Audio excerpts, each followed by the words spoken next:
And again, we'll have some more opportunity for audience questions and comments. And we'll wrap up with a response from the two authors for about 10 minutes, and that should take us up to about 4 o'clock UK time. Okay, well, that is quite enough from me. So I'd like to hand over to Kathryn. So take it away.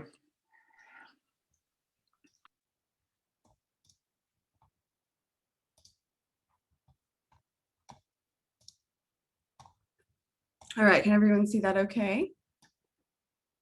Great. So today, as a kind of starting point, I want to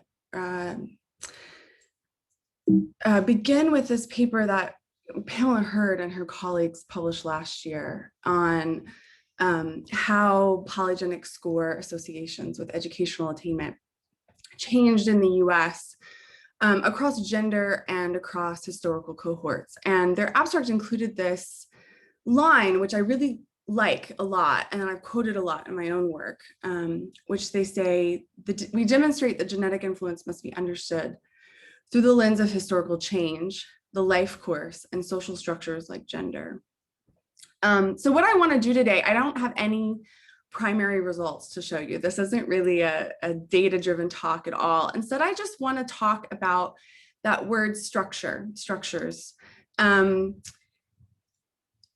I think that many of our conversations about genetics and education are actually underneath them conversations about social structures and the relationship between education and society. So I want to talk about a couple of different examples of social structures and also physical structures that we encounter in our lives as a way of thinking about how genetics currently figures into conversations and how we might critically examine some of the underlying structural metaphors that I think are implicit in a lot of the conversations, but are maybe not explicitly debated often enough. Okay, so structure. What do we mean by structure? I have a picture here of my daughter. We are on our way to the playground at the local elementary school, which is about a half-mile walk from our house. And you can see she's on her scooter. So I think as a psychologist and as someone who's interested in individual differences, one way that you can look at this picture is think about what it says about her relative to her brother, who's also walking with us, but off frame, or what it says about me relative to maybe other parents, right? So why is my daughter on her scooter and my son on foot? What is my daughter like going fast down hills? Why am I, as her mother, not insisting that she wear a helmet?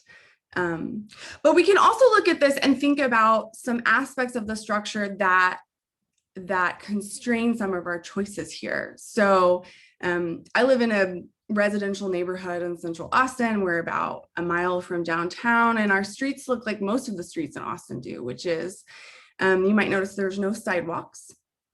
There's no bike lanes.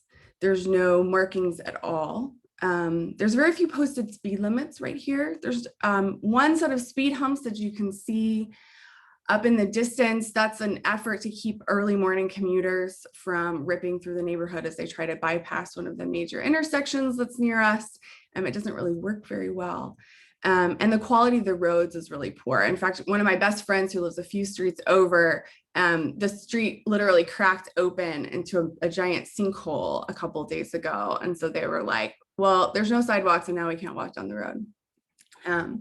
So these are structures, right? They're physical structures that constrain our choices. And in addition to thinking about why my daughter's different from her brother, we can also think about how our experience of walking to school would be different if the structures were different in our neighborhood. So I think when sociologists use the word social structures, I think they're conveying two things that are really important. And one is the realness of those, the solidity of them as our built environment, our lived experience that constrain our individual choices. And also, I think, encouraging a sense of imagination about how those structures could be different. How would our walk to school be different if there were sidewalks? It would be much less anxiety provoking for me, for one. And And the social arrangements that structure our lives can sometimes be less visible or less easily seen compared to something like a road. But they're just as powerful, and they also reflect social choices. They could be different. So when I'm talking about a structural imagination, I'm thinking about how could things be different.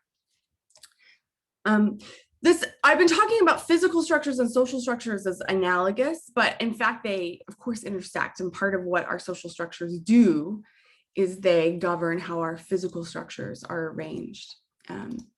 Last year, I went to, when we could travel, I went to a fancy hotel in West Texas, and the main house had this conversational pit. And when I first saw it, I was like, oh, that's, so pretty. And the person I was traveling with, who's an architect, immediately said, how did they build this? This is not ADA compliant, meaning the Americans with Disabilities Act. So the Americans with Disabilities Act, the Americans on the call will be familiar with this already. It was a law that was signed into law in 1990 by the first George Bush. And it prohibits discrimination against people on the basis of disability, and requires that they have full and equal enjoyment of any place of public accommodation. Texas, I actually find this really fascinating to read. They have a Texas government code on the elimination of architectural barriers, and it covers everything from hotels, I still don't know how they got this built, to schools, to firing facilities with more than 3 shooting positions. So basically every aspect of physical space in America is to some extent, if it's public, governed by the social structure, this piece of law that prohibits the discrimination against people with disabilities. So the first thing I just want to note there as an observation is that already in American law, equal treatment under the law and civil rights legislation is not achieved just by treating people exactly the same. So we couldn't, for instance, have a stairwell and no wheelchair ramp and no handrail at a public university and say, well, everyone's got to go up the same stairs and consider that to be equal treatment under the law. In fact, it would be illegal. I think part of the reason that I personally got fascinated, I kind of fell down this little black hole for a while of reading about the passage of the ADA, is because it really seems like such a remarkable piece of legislation, that we would make so many choices about our structures to be inclusive of people. I personally was raised in Memphis, Tennessee, and I think growing up in the American South, I'm most used to spaces that were specifically built not to include people, but to actually exclude people. This is a map out of Memphis of Austin. On the left-hand side, you see a map that was created by city planners in the 1920s, creating what they called the Negro District, where they deprived Black residents of access to any public services unless they lived within certain residential boundaries. And on the right-hand side, you can see a redlining map of spaces that were ineligible for government-backed mortgages in the 1930s under the New Deal. And what you could see is that the red zone, where residents were excluded from this major engine of wealth creation, was exactly this Negro district. I personally went to a private school when I was growing up that's all white, that was created the year that Memphis enforced the integration of public schools. So we have social structures that create our physical structures to be inclusive, and we also have a history of social structures that have created physical spaces to be exclusive. I recently started reading this twin biography of Malcolm X and Martin Luther King Jr., two obviously important figures in the American Civil Rights Movement.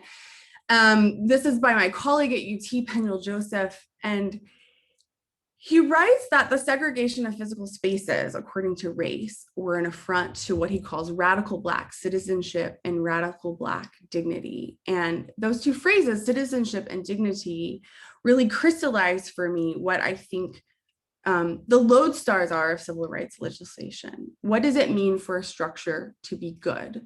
A structure, in my view, is good when it upholds the citizenship and affirms the dignity of all people within a society. By citizenship, I mean more than voting rights, although here in Texas, that's becoming more difficult for many people. But by citizenship, I mean the ability to participate in the political and social and economic life of a country. So King was murdered in Memphis, and just weeks before his murder, he wrote, "What does it profit a man to be able to eat at an integrated lunch counter if he doesn't earn enough money to buy a hamburger and a cup of coffee?" So this is economic participation, not just access to physical space. I think the dignity part of this is equally important because there's a difference between dignity and pity.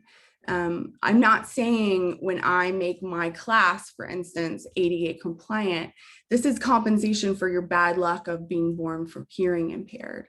It's, you have a right to participate as an equal in my class. And so I'm not going to throw up barriers that privilege the hearing over the hearing impaired in my class. Okay, so this is an idea, or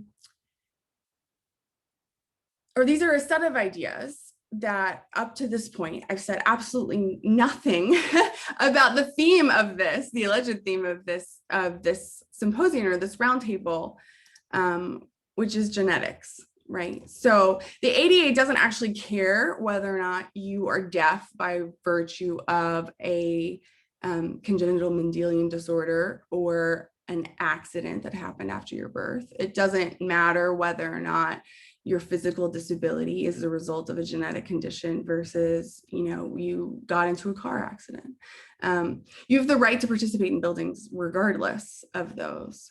And similarly, civil rights legislation, it doesn't depend, obviously race depends on parentage, and we know now that it's related in complex ways to genetic ancestry.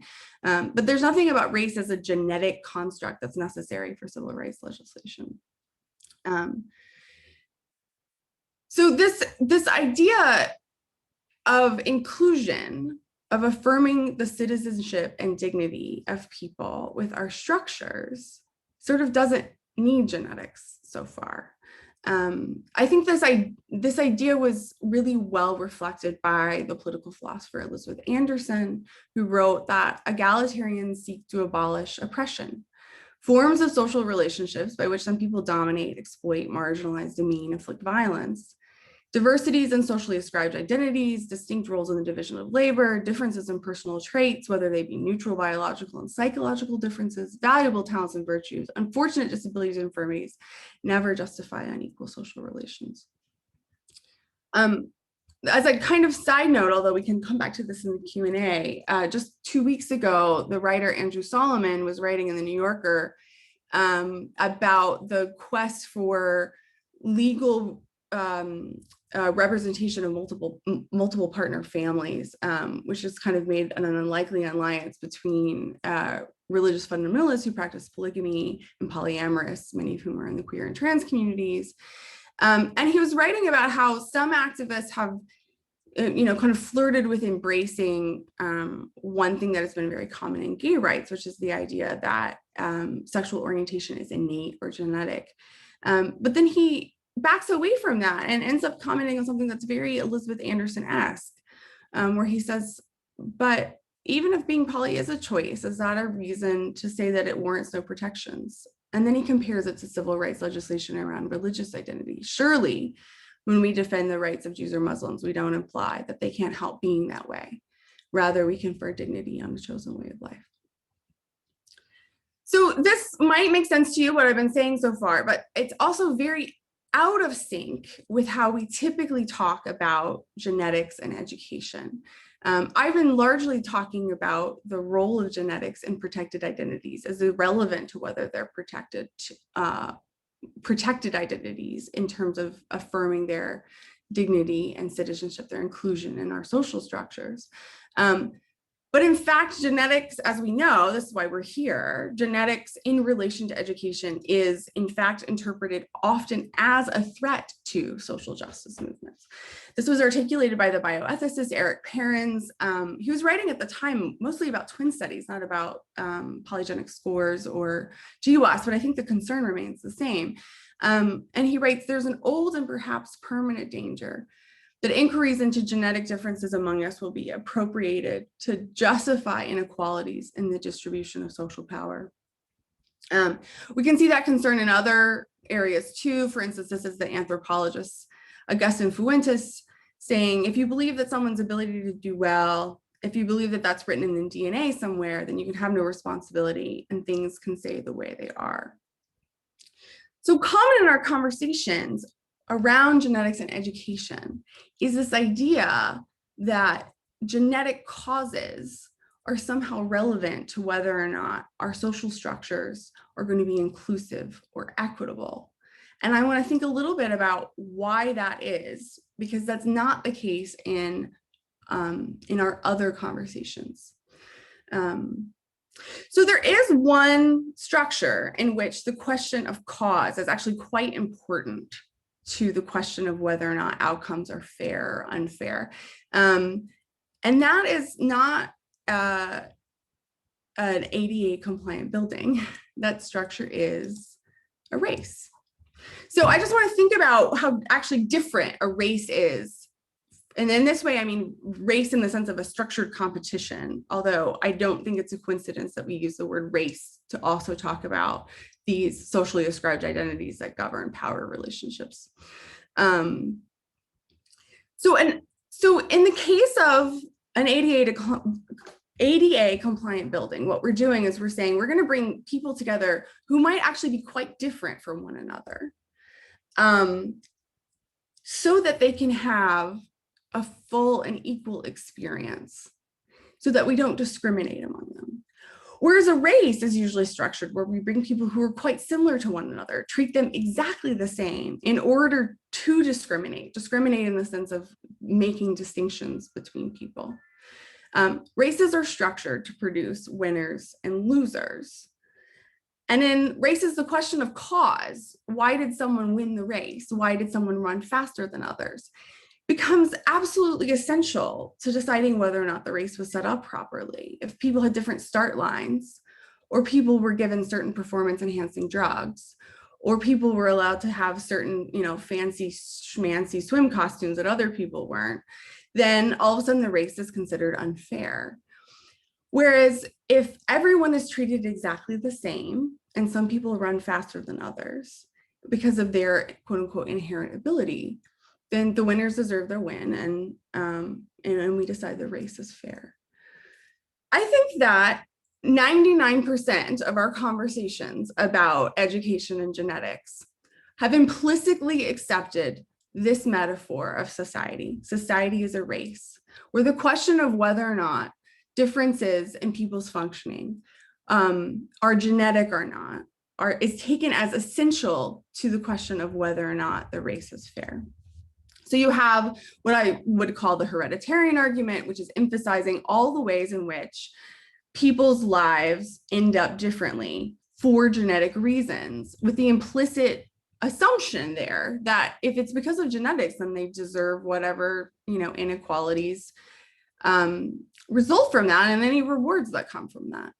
And then at the same time, the anti-hereditarian arguments, and I would include myself in this camp, are typically of two general varieties.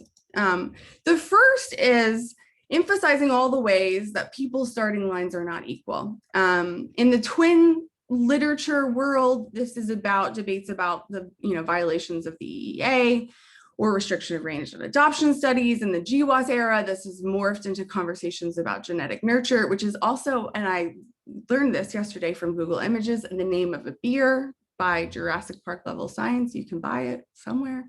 Or uncorrected population stratification. So all of this is important points, valid points, scientifically correct points that are naive estimates of something that might appear to be genetic, might in fact be due to environments that have been kind of smuggled into our polygenic score estimates or our heritability estimates.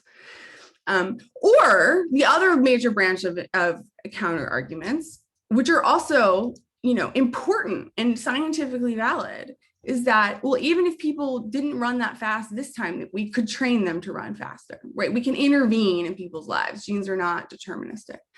In twin studies, this is stuff about heritability by SES interactions, and more recently, it's polygenic score by environment interactions. There's classic intuition pumps like Goldberger's eyeglasses. All of this is making the point that genes aren't deterministic, and that even though there might be genetically associated differences in human functioning that we see now, we could modify those or ameliorate those in some way with intervention. I think this is all absolutely correct, and none of it goes far enough. I think none of it is radical enough. I think improving human functioning is possible, and in my view, more than possible. I think it is a good thing to do. I think education is a good thing for people to have. But also, even if we gave everyone on Earth the most ideal training regimen, we would still observe differences between people in their functioning, because that is what races are structured to do. They're high-stakes competitions that are designed to discriminate between people on the basis of a single domain of human functioning. And I don't want my dignity and citizenship contingent on winning a race, and I don't want yours either. I think the fundamental problem with hereditarianism isn't that genetics matters for human differences.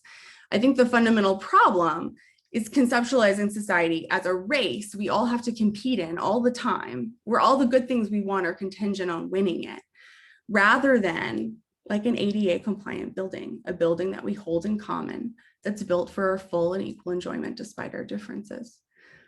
Put differently, I believe that the deeper problem with hereditarianism is not that genetics makes a difference, but the idea that society should be a meritocracy where access to every space and every good is a subject of ruthless competition. And of course, I'm not the first person to come up with that critique. Michael Young, who coined the term meritocracy, intended it as a dystopian term. And more recently, we have thinkers like Michael Sandel, who's also written about how the idea of every aspect of society being a meritocratic competition is corrosive to the common good. Where this analysis leads us, I think, is, and I'm going to go back here to another quote from Martin Luther King Jr. This was at a sanitation workers' strike, again, shortly before his death, where he says, "One day our society will come to respect the sanitation worker if it will survive. For the person who picks up our garbage in the final analysis is as significant, I would say, is as worthy of citizenship and dignity as a physician. All labor has dignity." So my prediction is that if our society were structured to respect the dignity and uphold the citizenship of everyone, not just the professor, but also the sanitation worker, there would be considerably less interest in the question of whether or not there are genetic influences on educational attainment. The question would have shrunk down, back down to its proper size. So given all that, and given that I have written a book called Why DNA Matters for Social Equality, I think that brings the question, which, what is genetics for, in my view? And I think that there's two ways that I think genetics is meaningful right now. The first, I think it currently serves an important rhetorical purpose, which is that it scrambles meritocratic logic that has convinced an enormous number of people that they are entitled to massively hoard wealth and opportunity and resources by virtue of their superior effort. And this is a quote from E.B. White. It was written in 1952. I think it is every bit as true today, that it is corrosive when people take responsibility as if they deserve every aspect of their success. And I think social science genetics, by showing us how much of our life outcomes is due to not just our social luck, but also the luck of being born with a certain set of genes at a certain point in time, is important for undermining them. The second thing I think it's useful for is as a tool for seeing and improving social structures. So going back to this picture of my daughter, I think if you've ever spent time in any city other than Austin, you can easily envision what a better road would look like, right? Like, what do good roads look like? We could have simple things like parking is restricted to one side of the street. We could have the street is inaccessible to cars during certain periods of the day. We could have a protected bike lane or a sidewalk, amazing. I think for education, it's often harder to see what an improved road would look like. About a week ago, I got an ad in the mail for this thing. It was called Agita, I think is how it's pronounced. And it came with a little pamphlet about how I should unlock the walkability of my neighborhood. And it was not a proposal for a bond program to raise money for sidewalks in Austin. It is a $3,200 robot that follows you around when you walk around your neighborhood. The future of walking has arrived. I bring this up because I think a lot of times when I mention or when people talk about bringing genetics into education, it sounds to people like I'm trying to sell them a $3,200 pedestrian robot for walking around their neighborhood that has no sidewalks, like a high-tech, inaccessible, individualized thing that doesn't actually address any of the real needs. You'll see that in the ad, there is a crosswalk. We don't have crosswalks in Austin very often, which makes this $3,200 robot useful. That's not what I mean. When I say that I think we should use genetics for improving education, I'm not thinking about how can we use genetics to come up with boutique, perhaps personalized educational interventions for already privileged students. I'm talking about trying to figure out something that works at all generally for people. And I think this is where my talk intersects with Freddie's. This is the What Works Clearinghouse. It's curated by the Institute of Education Sciences, which is the research arm of the Department of Education in the United States. It's fascinating and depressing to look at because what it does is it aggregates the results of RCTs of educational interventions and curriculum. So for instance, there's 153 entries in here for math. You're seeing the top of the screen, so you're seeing the ones with the little blue boxes, which means that there's some evidence from an RCT that they have some positive average effect. There's 17 of those out of 153 entries in mathematics. This is really consistent with almost everything we know about education, which is that we know way less about what works generally in terms of the most effective mathematics curriculum, reading curriculum. The reason why education still has things called the reading wars, because even after all this time, no one can agree what is the best way to teach 5-year-olds to read. I think there's lots of reasons for that, but I think one of the reasons for that is that the research base, the basic research base on which most educational interventions is scaffolded, is deeply unreliable. And part of that is because a whole generation of researchers have been convinced that taking genetics seriously commits them to some sort of bell curve style scientific racism. And so have been afraid to incorporate that in their research, to the detriment of very fundamental knowledge in education. So I think that we should bring genetics into basic research on how children learn, so that not so that we can come up with sort of walking robots, but so that we can build sidewalks for children, AKA so that we can know really basic things like what is the best way to teach pre-K children mathematical concepts and how long can we expect those curricular effects to last. So I'm going to end there. I'm just a little bit over time. You're free to, of course, ask questions, DM me on Twitter, email me. I did write a book on this. It is coming out in the UK at the same time as it is in the US, and it will be available for pre-order on that side of the Atlantic relatively soon. Thank you for your attention. Perfect. Thank you so much for that. I'll hand over to Kathryn and Ben. Sure. So I'll kick things off. I guess I'd like to go, one level deeper on why you are supportive of genetic research into education and kind of behavioral phenotypes more generally. I mean, the kind of narrative, the arc is that it's not inherently inconsistent to be someone interested in genetic research and someone that wants to advance equality and social justice. I would count myself in that set as well, I think. But can you be more concrete about what would a good use of genetic investigation into education look like in your mind? And what are some of the kind of near-term opportunities you perceive in that space? Because I think that'll help make the conversation a little crunchier.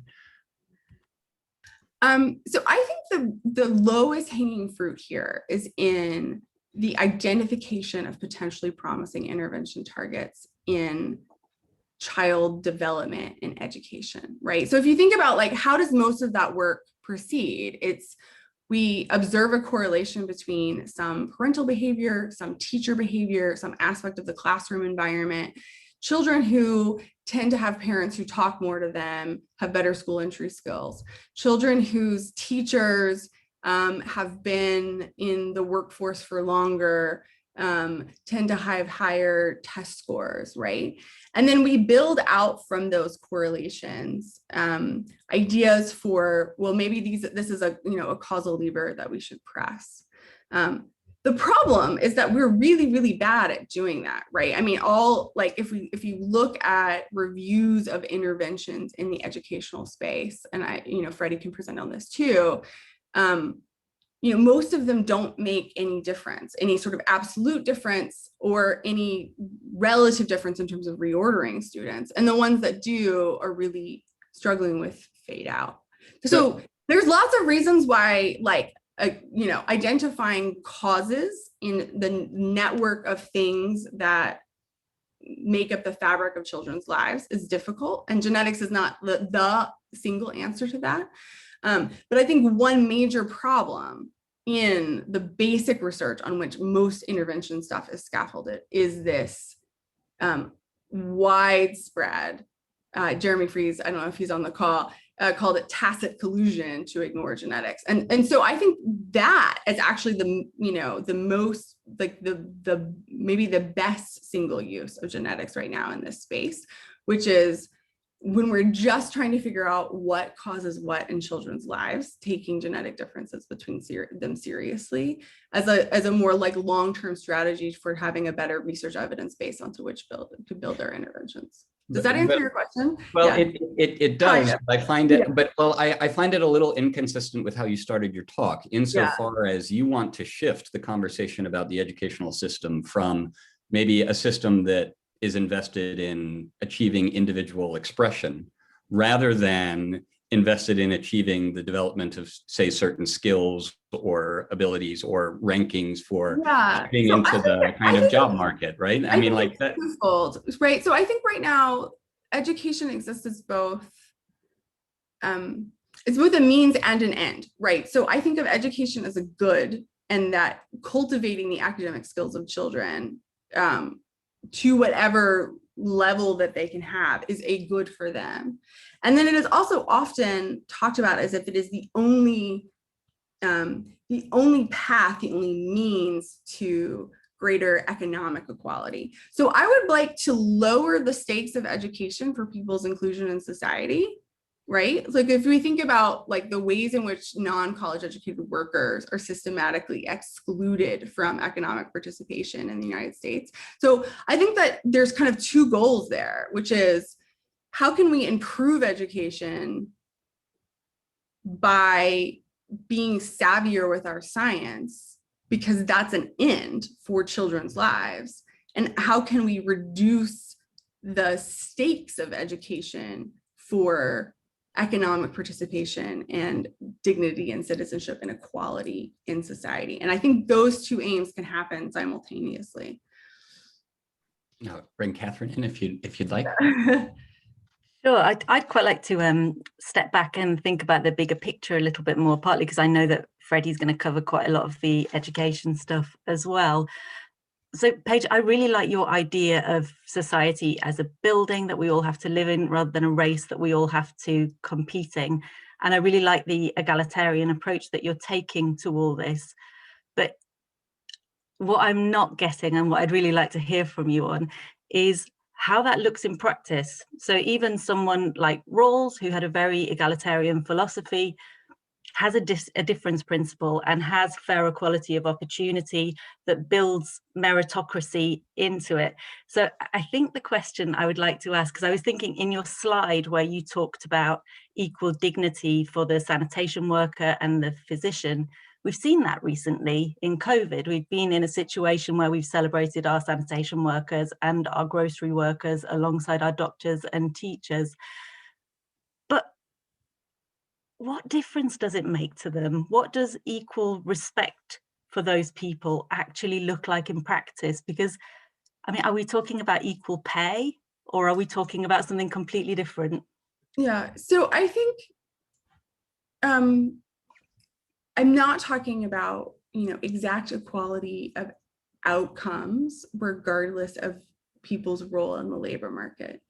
I do find, and again, this is, obviously I'm colored by my own geographical perspective here, but I think about, well, yeah, I mean, like, we clap for sanitation, for our essential workers, and we talk, we pay lip service the idea of sanitation workers being important. And then in New Orleans, the sanitation workers went on strike and they replaced them with prison labor from, like prison plantations that exist in Louisiana. That is not equal respect and dignity for sanitation workers, right? So I think going beyond the platitudes of yay for essential workers to what are people, I mean, this is a line I think I'm stealing from Freddie, but like, not what do people deserve, but what are people owed as being humans in our society? And I think, again, like, my perspective on this is very colored by living in the American South and in Texas, but there are very basic things that,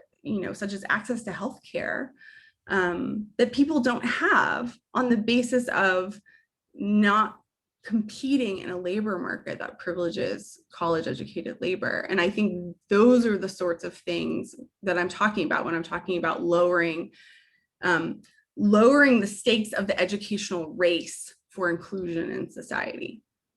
Yeah, I guess coming at it from a UK perspective, we have different social problems. Yeah. We do have an NHS that everybody has access to, and we have a national curriculum. So we have universal schooling with children throughout the country being taught in the same way. But I think we still have very unequal respect for our sanitation workers and our doctors. And so I'm genuinely curious and would like to do more to think this through, interested in what it would look like if it's not economic. What is it? How do we equalize there? I don't expect you to know the answer. I mean, I do think the economic part is important. I mean, I think this is why, it's always interesting to have this conversation, because when we're thinking about how do you lower the stakes of education for, or how do you make something less of a race? It's not like you have to look very far to find other examples of middle to high income countries in which there's broader economic participation across educational classes, right? So, but I think you end up in actually a very classic leftist politics space about thinking about like the dignity of workers, the dignity of labor as a class, as an identity. So Freddie might also have thoughts about this. Thanks for the discussion and debate there. There's been some really interesting questions in the Q&A, and I was wondering if Paige, you might be able to address some of those. So first, a colleague of mine, Gareth Griffiths, has asked, well, I'll just read it out. I wonder if you could speak a bit to the possibility of us in the research community. It is a hugely educated and academically very high achieving community who are looking for genetic signals robustly associated with educational attainment. As though behavioral geneticists and genetic economists could ever hope to be unbiased in investigating genetics. So actually, what that reminds me of is Daniel Kevlis in his book "In the Name of Eugenics." He makes this point where he talks about, what did kind of what we would think of as like the early 20th century eugenicists do in terms of sort of positioning what are good genes or good family background. And he makes this point that they didn't necessarily occupy like the highest space in British class structure. What they did is they sort of repackaged the skills that they have, which was navigating this new academic class, as the superior human skills, right? So I do think that there can be a little bit of, or a lot bit of that in our own conversations about it, in which we talk about we talk about or are nervous about talking about the relationship between genetics and education, or genetics and a construct like an intelligence,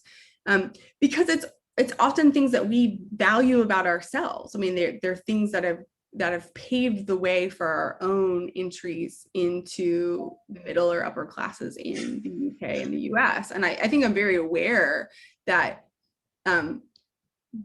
having a person who having a child who goes on to get a PhD is not something that every parent, regardless of their class background, sees as the ideal outcome for their child.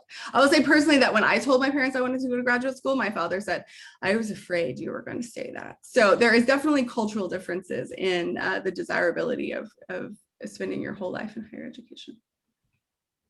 Thanks. And Daniel Malowski is asking if you could describe a specific study to trial and intervention in which you want to incorporate genetics, or give an example. Yeah, so a really specific example that I've been thinking about a lot recently is which is shaped by my colleagues here at UT, who spend a lot of time thinking about educational interventions. And this is actually relevant to another question later on, which is talking about math policy. So we see, if you take an educational attainment polygenic score, it doesn't just predict ultimate years of education, it predicts things earlier in the educational trajectory, including people's placement in advanced math classes, right? Which is this complicated constellation of their self-nominations, teacher nominations. There's probably that's one of the most controversial aspects of ed policy today, which is, should you have a differentiated math curriculum? Do you give people advanced math? What do you do with inequities in advanced math? So their interventions have all been around, brief interventions to motivate students who are potentially academically able, but scared off by the advanced math classes. Can you nudge more low-income, high-achieving students into advanced math? And what I find interesting is that the outcome for both the genetic study and the intervention study is the same outcome, right? And it's a very policy relevant outcome, something that people are manipulating in terms of different policy regimes. So that's the part, that is what I'm excited about thinking about, right? So if someone changes policy, if a school district changes a policy regime around tracking to advanced math, or an educational interventionist is like, I'm going to nudge more people into taking more higher math classes. How does that intersect with this dimension of genetic differences that we know is relevant for that decision, right? So is it additive? Are we nudging people that are kind of already most likely to do that with this dimension that we couldn't otherwise see without the genetic information? It predicts it above grades or mathematics test scores, right? So we can't observe this dimension. It's not just redundant with information we already know. So that's the kind of research that I feel like people have shied away from, that I think has the potential to really think about. We've got policy, we have intervention, and we have this new way to see individual differences between people. What is the intersection between them? Okay, thanks. And Daphne Marchenko, sorry, I probably missed that. Hi, Daphne.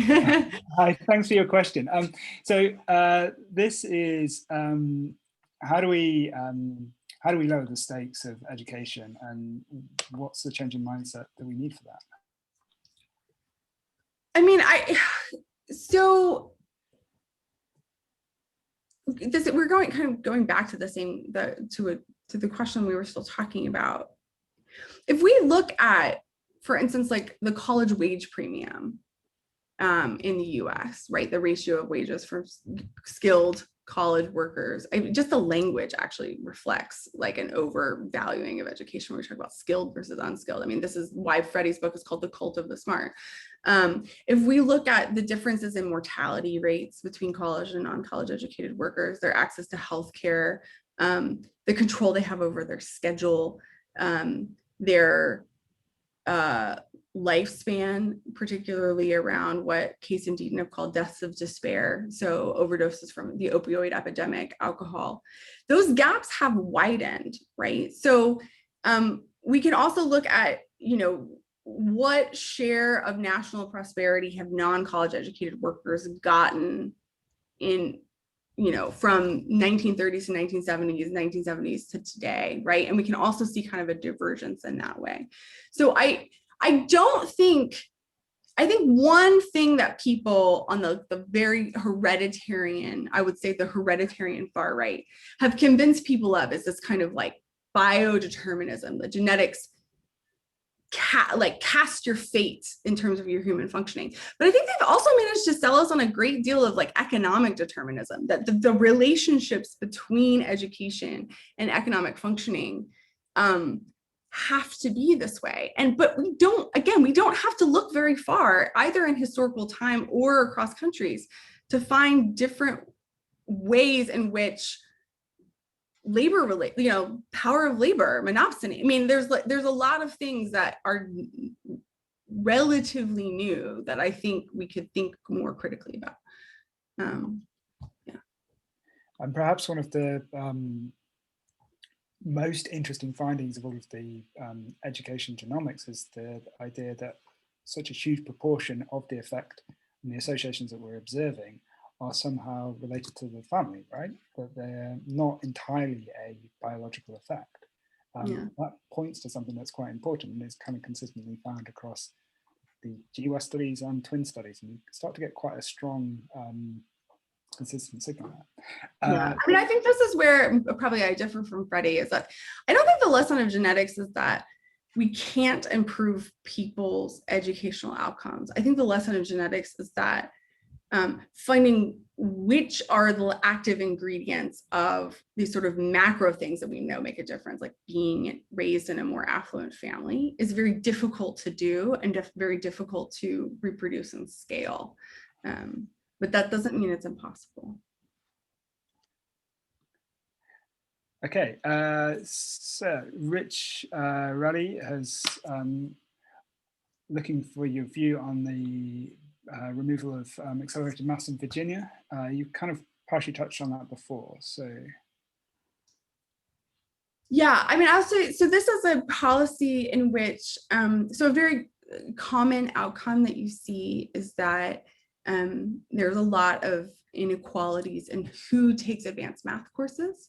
And then a lot of policy debates about what math courses should be required for high school graduation in the US. Most public universities in the US require at least Algebra 2 in order to get into them. And there's a fairly predictable sequence of math courses in US high schools. So if you don't get tracked into, say, geometry in 9th grade, it's almost impossible to get to calculus by senior year. And so there's a lot of things about, like, can we make this more equitable? I think there's policy changes and interventions that create more quality of outcome by boosting people who are otherwise most at risk for poor outcomes.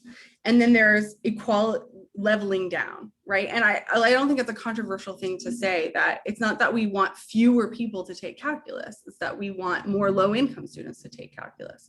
Whether or not the Virginia proposal is going to be successful at getting more low-income students to take calculus and not just reducing the number of students who take calculus in Virginia high schools, I think remains to be seen. But in my mind, those are different outcomes in terms of their desirability. I don't think that's super controversial to say. Okay, so in the interest of time, I suggest we move on to Freddie's talk, and we'll come back and have more discussion at the end. But thanks everyone for your questions. Yeah, those are great questions. Thank you. Yeah, I think you can answer some of the questions by typing as well if you want. Yeah, I'll hand over to Freddie, and yeah, thank Paige for a fantastic talk and discussion. I would like to thank everybody for having me here. I do want to apologize if I leave right at 4 UK time. I am getting my second vaccine shot right after this, and getting an appointment for a vaccine shot in New York City is like winning the Hunger Games. So I'm going to try to avoid missing that appointment. Let me share my screen. All right, can you all see that? Okay. So I am not here to talk about genetics today because I am not qualified to do so. I read a lot about genetics, but I also fail to understand a lot of it. What I am here to talk about is consistent outcomes in education that I think most likely have a genetic explanation, and that even if they don't have a genetic explanation, we have to think about them in terms of things that are probably not changeable from the position of policy. Okay, so if aliens came to Earth tomorrow and they were able to see our education system with no ideology or preconceptions or attachment to a particular economic story, they'd make two observations that would predominate over everything else. These are the two observations about education that are the most important. They are also barely discussed in the educational literature because education is a broken field academically. Number one is that all education performance lies along a spectrum. So there is no academic task that cannot be divided, not just into success or failure binaries, but also into gradations of student performance along the way. This is kind of ancillary to what I'm talking about today, but it's a very important point to me, and it is in fact highly contested very often within certain educational policy contexts. And I'm happy to talk about why that matters in the Q&A, but just briefly, so reading is a perfect example of a skill that is constantly represented as binary in the policy discussion, but it of course is not, right? We have a literacy rate for different countries that says that the percentage of people who can read, but the construct of can read is not actually binary, right? You can read faster, you can read more accurately, etc. Okay? Second thing, and the thing I'm really here to talk to you about today is at a very early age, students sort themselves into a relative position in an academic hierarchy, and with remarkable consistency, they remain in their relative place throughout their academic career. Okay, a just generically true statement about education is that kids, when they enter the system, they're going to demonstrate proficiency and performance in various academic tasks. When they leave the system a dozen years later, however much later, that hierarchy of where they're falling in those tasks will remain largely the same. Are there individual students who move up or down in the hierarchy? Sure, that happens all the time. From the standpoint of the system, from the perspective of 10,000 feet, the lack of movement within that relative hierarchy is striking. So as I just said, we've got the ability to create a hierarchy of performance in any academic task. Like I said, I'll speak about that more in the Q&A if you'd like. It's important that we distinguish two different visions of thinking about education, particularly because they're very often misunderstood and misinterpreted within educational space.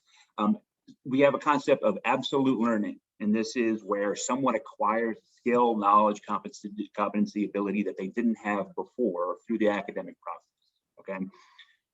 Your kid does not know the alphabet song.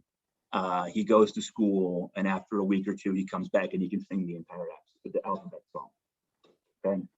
He doesn't know long division. He learns long division at school. This is absolute learning. It's the ability that they didn't have before that they now have. It's the acquisition of knowledge, competency, skill. This is what people think they care about in education.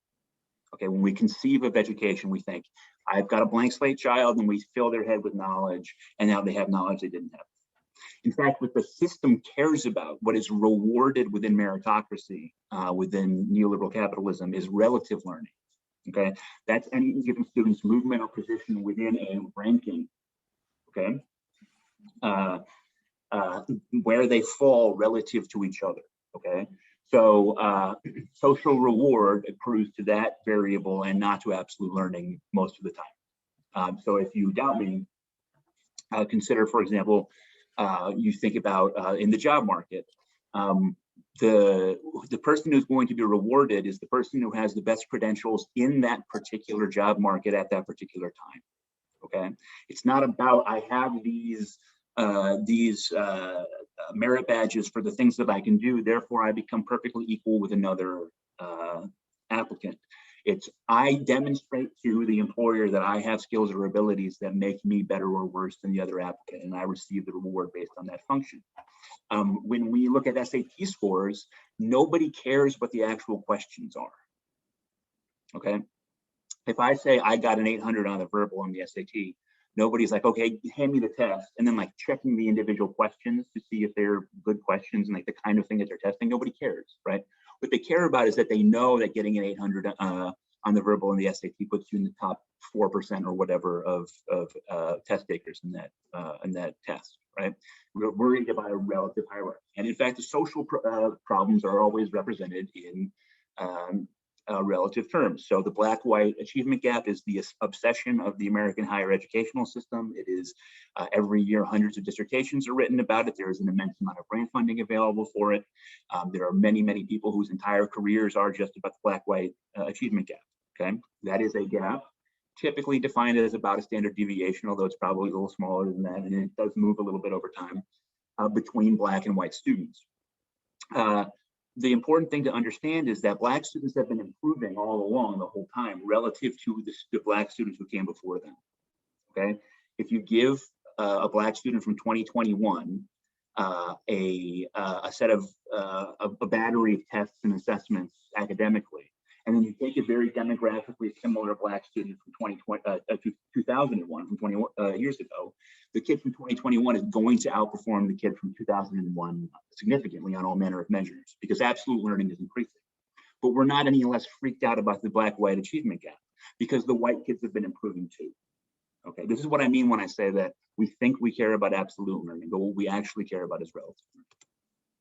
Okay, this is related to, you know, my field is writing assessment of literacy. This is related to the concepts of norm referencing and criterion referencing. Pretty simple that norm referencing is when we are trying to assess students on a distribution, and what we care about is establishing their rank. Okay, so again, this is related to like relative learning, right? The SAT is a normed test. In other words, ETS, the creators of the SAT, invest immense resources and time and effort into making sure that the outcomes of their SATs are about a normal distribution for both the population of test takers writ large and for any identifiable demographic subpopulation within them. Okay, so the averages will move depending upon the demographic, but they want all of those distributions to be normal. Okay, why? Because for the test to mean anything, you have to have meaningful gaps between spaces relative to the mean, right?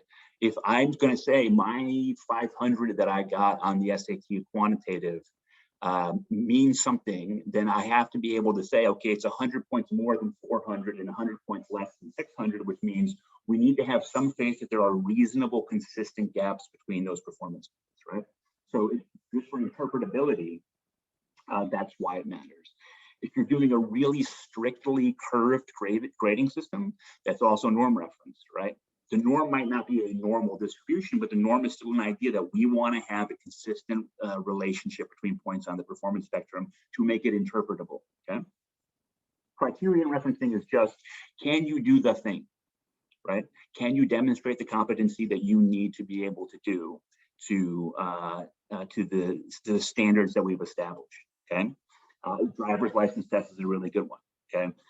Can you drive, right? Because we need to establish certain safety standards, but we would not want, right, a normally distributed or whatever results for a driver's license test. We wouldn't want a really significant portion of test takers to be failing all the time because that would have socially undesirable outcomes, right?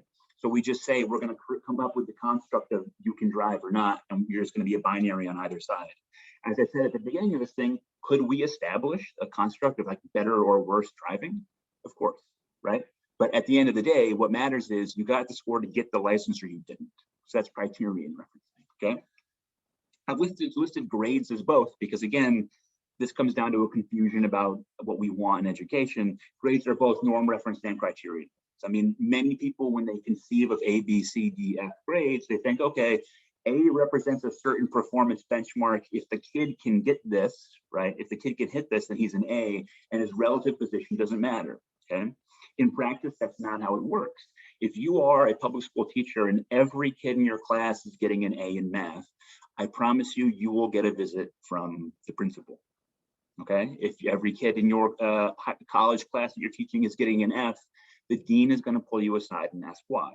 Because we assume onto the grade distribution, the notion of a distribution, right? We assume that there's going to be some coherent distribution of grades. Again, probably not normally distributed, but a distribution that makes some sort of sense in terms of like our sense of educational justice, in terms of some people get A's, more people get B's, a bunch of people get C's, less D's, etc. Okay, so we have an imposed mental sort of norm referencing that goes on to grades, even if they're not intended to be that as such. Okay. Okay, so the really important thing here to understand is if we talk about educational mobility, and when I say educational mobility today, I'm not talking about parent-child mobility, intergenerational mobility, although that's related, but I'm talking about movement within the hierarchy. Okay, again, we have a certain distribution of performance throughout a group of students in one school, in one state, in the country, whatever. Okay, some kids are up at the top, some kids are down at the bottom. The American education system is very invested in educational mobility. We want people to move. My claim here today is that that doesn't happen very much. People find very socially undesirable outcomes because of this lack of movement. So that's what I'm talking about, is movement within this. That is relative learning. Okay, your ability to transcend or potentially to fall down from your particular spot in the distribution over the course of life. Okay. We often talk about inequality, like educational inequality, right? That's the problem. So, you know, we have unequal outcomes, highly unequal outcomes. As I say in the slide, all of this is very under-theorized, okay? Educational equality makes no sense. We wouldn't know what to do with it if we achieved it. If we had educational equality in terms of every student achieving exactly the same on every metric, then we'd have no ability to assort students into a performance band, which is how we give them spots in college and jobs. That's a whole other thing, okay?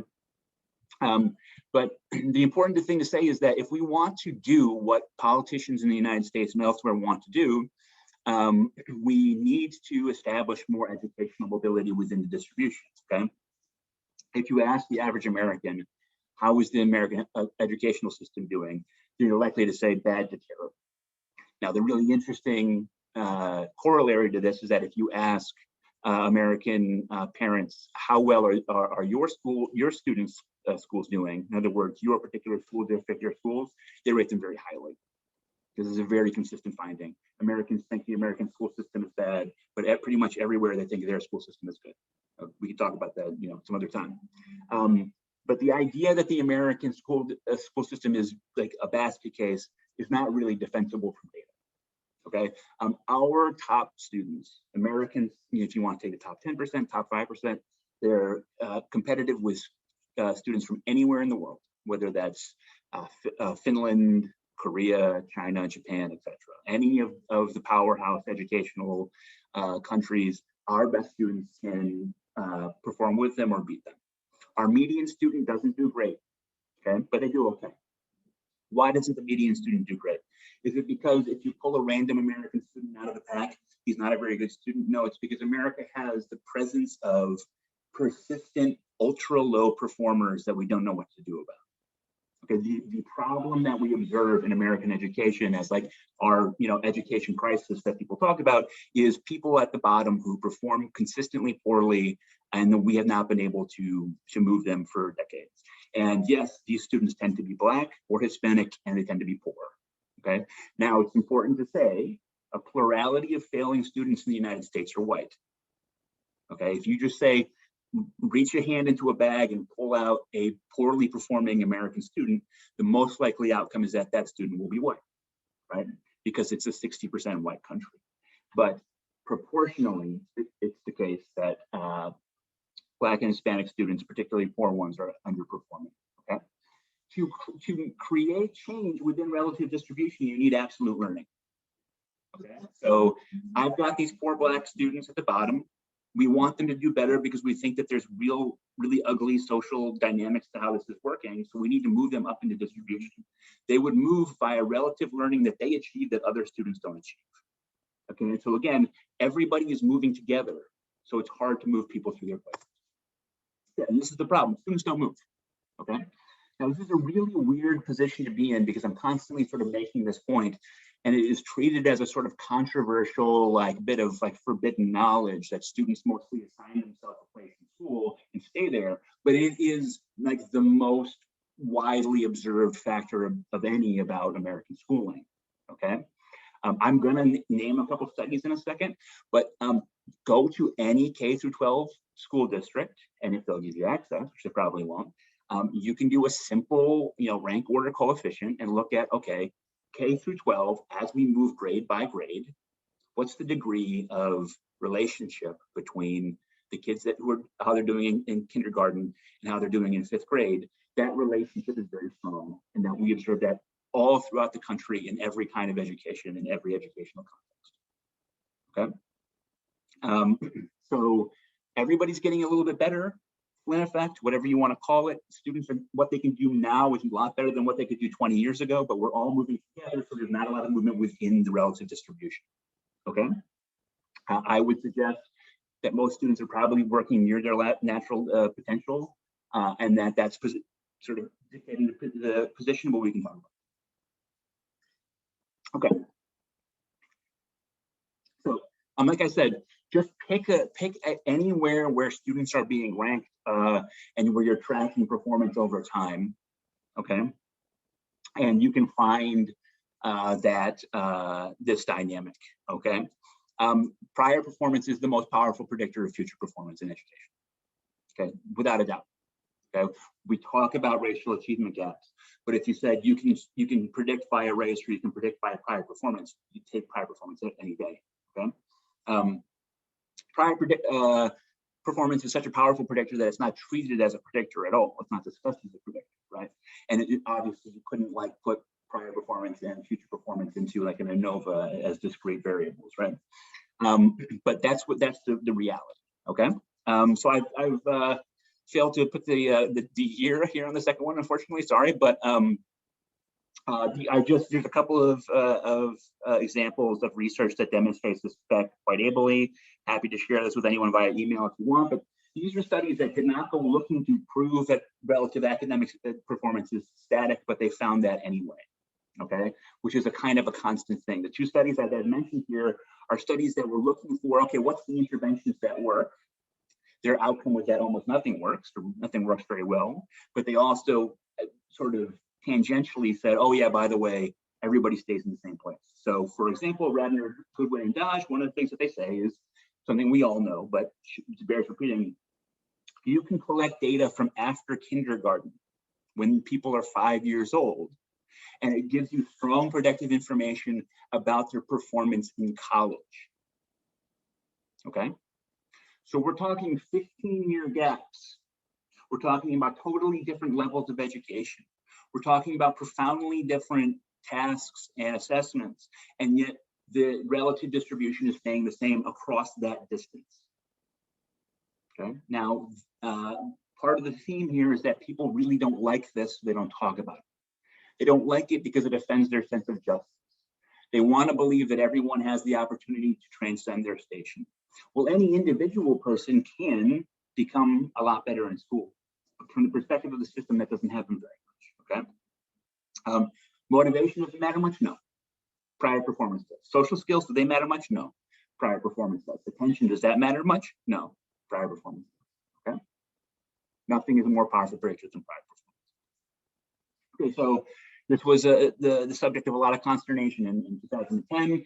The Annie Casey Foundation, which is very much one of these do-gooder, American liberal education groups, put out research and it said, early warning, reading by the end of third grade matters. And it showed that, again, you take a very not very gradiated predictor like reading group, so like low, medium, high, or gold, silver, bronze, like a 3 gradation predictor, right? So there's not a lot of variation in the predictor variable, which limits the amount of predictability that you're going to get, right? And yet it still is a very powerful predictor of whether they'll graduate from high school and whether they'll go to college. Okay, we can say at 3rd grade, when these kids are like 9 years old, if you're in the high group, you're probably going to college. If you're in the low group, you're probably not. And that prediction is true across the system, is a very reliable finding. Okay. Now, the American educational media is always in a rush to draw the wrong conclusions. So they said, what is it about 3rd grade? Right? Is 3rd grade the magical turning point moment? Or they said, this proves that literacy is more important than anything else. Reading is the key. But of course, if you had looked at like how second grade performance in math predicts 8th grade general performance, you would have found the same thing, right? The point is not that reading is special or 3rd grade is special, but precisely that these are reflections of the broad reality that everybody sort of stays in the same place as they go along the educational path, okay? True in kindergarten is true in college. We know that for a fact, okay? This is related to the word gap, to pick an example, okay? In the 2000s, research comes out, it shows that poor children are exposed to vastly fewer words in the home, so they have a less linguistically rich environment. They find, oh, look, the degree of linguistic richness in the home environment is a strong predictor of academic performance. Careers are built on this idea. 1,000 dissertations are written. A mountain of grant funding goes out. It becomes this whole thing with an obsession with the reading book. Yeah.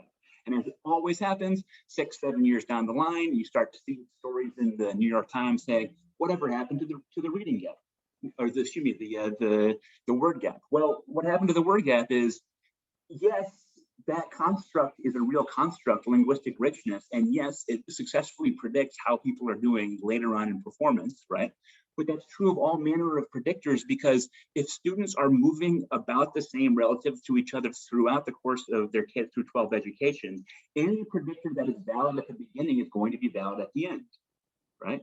So it's not that, you know, the linguistic environment is uniquely predictive and thus a unique opportunity to save students from the degradations of academic inequality.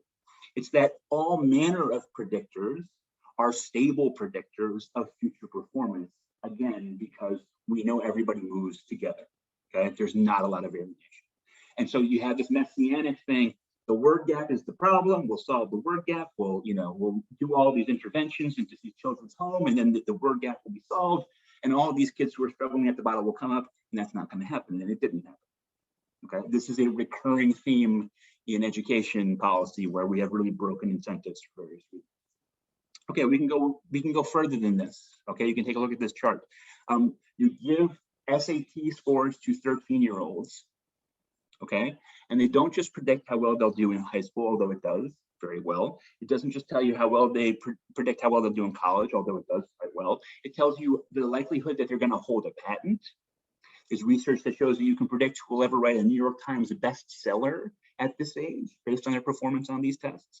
As you can see, your likelihood of earning a doctorate is strongly predicted by your SAT score, okay? Now, think about the gap there. The average American PhD holder earns their degree after the age of 30, okay? These tests were assessed at 13. So you're taking tests on 13-year-olds, and yet it's accurately predicting their relative performance or their absolute performance as well when they're in their 30s, which means you have a real challenge if you're an environmentalist, like a strict environmentalist. You say it's all environment. Well, how can it be the fact that you're sending these kids out into the world after 13, they're experiencing profoundly different paths through both their regular lives and their academic lives? They have all kinds of, going to different cities, different countries, they have different jobs, they have all kinds of different variables, and yet that profound environmental dissimilarity does not upset the fact that we know at 13 who's going to get a doctorate and who isn't. And this is one of the reasons why I call environmentalism naive environmentalism. It just seems totally unclear from the facts how this could, a purely environmental explanation could work. Okay, I don't want to belabor this, but this is just a quick look at some studies that were designed to find what works in for a low socioeconomic status in terms of the interventions that work. So these are studies looking at specific interventions like small group tutoring or educational technology or access to higher resources or smaller group sizes, whatever. The point here is, as you'll see, these effect sizes are all clustered right near 0. And the ones that are not clustered right near 0, you may have noticed, tend to have giant error bars.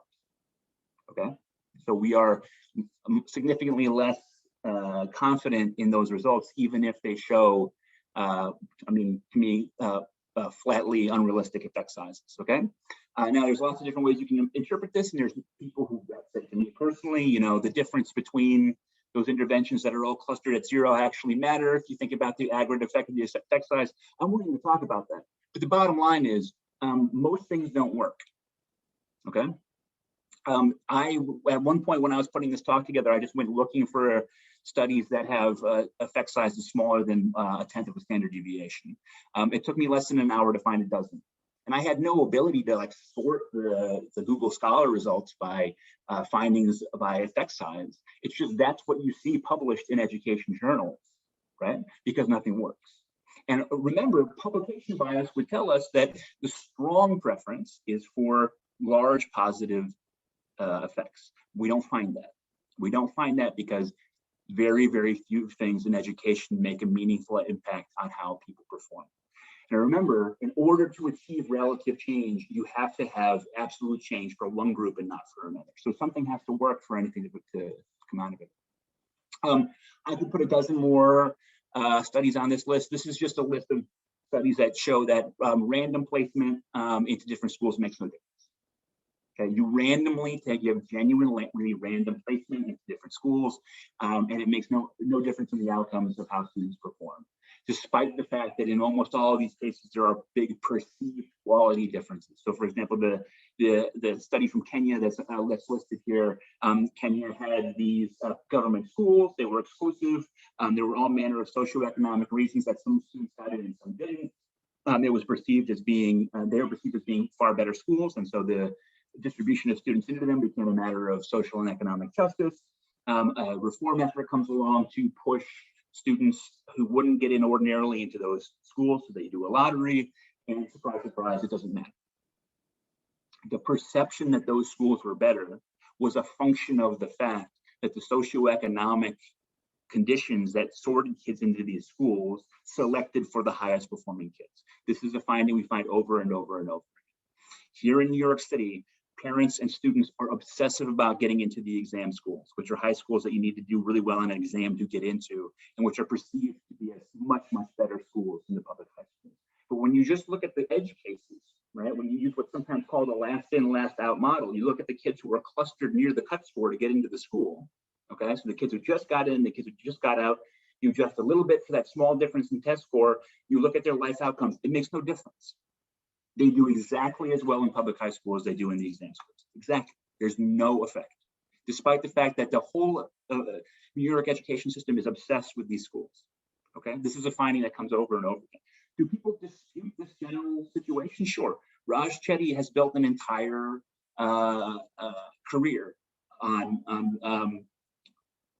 let's say, engineering ways to demonstrate that schools matter. But there's an immense amount of evidence that they don't. So yeah, why does this matter? It upsets the entire liberal project, the American economy, right? It undermines so many things if we can't move students, right? Assessing teachers based on their ability to close gaps. I am very confident that school quality is not a meaningful construct. I don't think that it ever makes sense to talk about such a thing as school quality. I think it's a phantom. I might be talking to believing in teacher quality, but even if so, the effect is clearly far smaller than many other factors that are more important.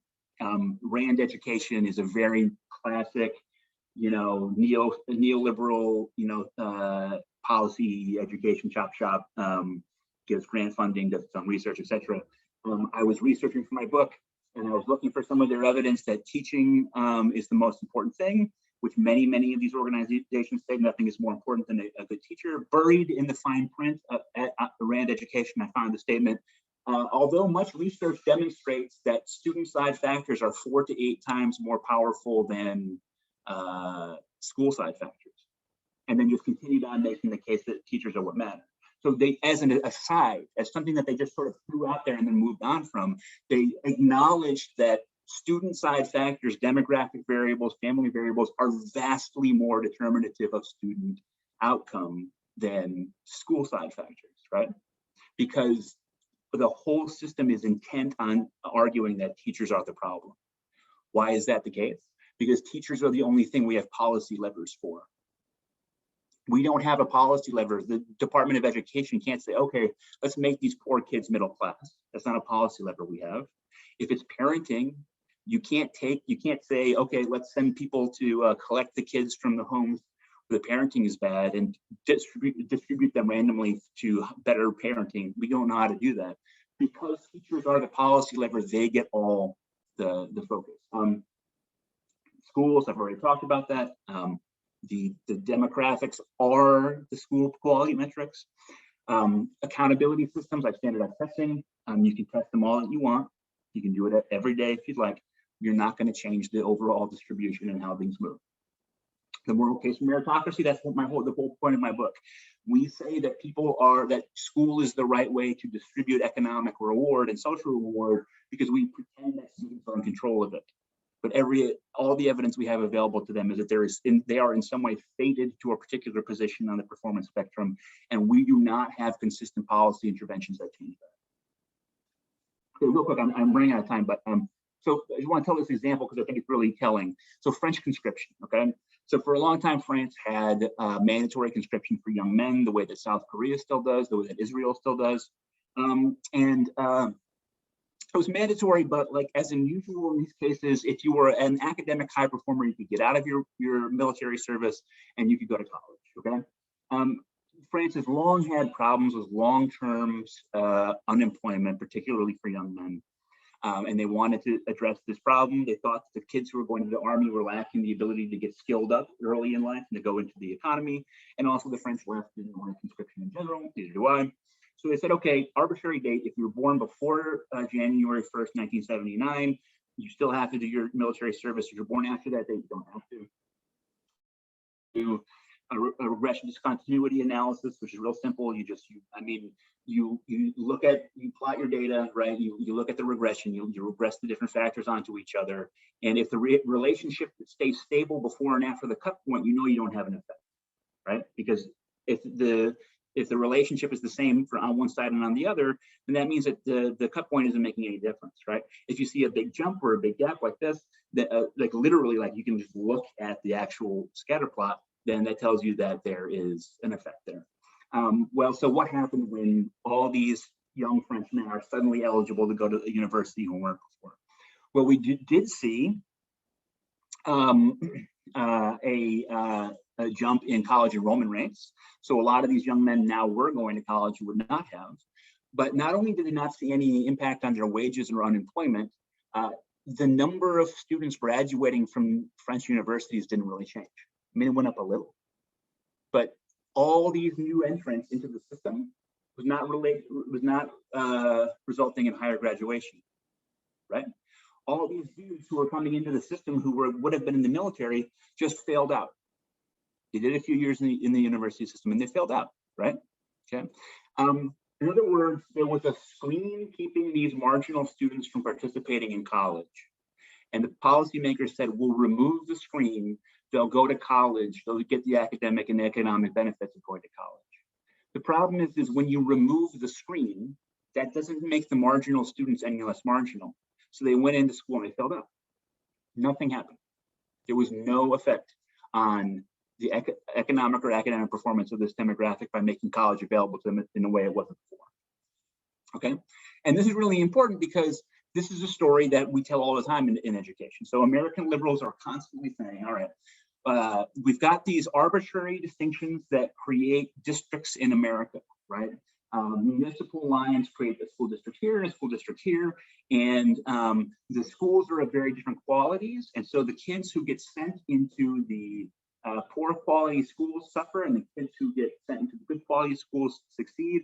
Oh, and if we look, it is the racial minorities and poor kids who are getting sent to the bad schools, and it's the white kids and the affluent kids who are getting sent to the good schools, and this is the source of our racial achievement gap, okay? But we know moving those kids from the quote-unquote poorly performing schools to the high performing schools doesn't actually change things for them on test scale, okay? There's been all kinds of efforts at redistricting in this country that dramatically change who goes to what school. The students who go now to the quote unquote good school district or the good schools, they don't suddenly become academic stars, right? Because the actual explanation is the perception that one school district is better than another, that the schools are better than another, is precisely because of the screen, right? You screened out the harder to educate kids into one school and screened the easier to educate kids into another school, and that created the perception that there was a quality difference, okay? Which means that you can remove the screen all you want. It's not going to solve anything. Okay, does this mean schooling doesn't matter? No. It means that we should not consider schools from the perspective of what they reliably can. We should not consider them from the perspective of changing quantitative metrics, right? I think it's really important to say that the obsession with quantitative metrics of performance is a profoundly new phenomenon, okay? Even 40 years ago, it was perfectly common for a kid to go through high school, even a high school that was considered a good school, have no idea what their class rank was, might not even have been a metric that was corrected. A huge percentage of kids, a large majority of kids, were not taking the SAT because the SAT was only for the really college prepared, so they weren't getting ranked on that metric. Their GPA was subject to an immense amount of noise and was usually like associated with attending certain kind of classes rather than like some sort of absolute measure. And the amount of standardized testing dictated by states was vastly smaller, less comprehensive, less continuous. Okay, so people were making their way through school without having any idea how they were performing relative to peers. Okay, it is profoundly new to think that the whole point of school is to change people's quantitative metric relative to each other. Okay, so what can we do? Remember, first of all, COVID has revealed this again. For most children, school is the safest, healthiest place that will ever be in their lives, for many or even most students. Okay, this is one of the things that COVID has reminded us of. Is for a lot of kids, school is not like necessarily a place where they're doing a lot of intellectual work. What matters is they go there and they get free lunch, and it's warm, the heat is on, and it's at least minimally sort of stable and safe environment.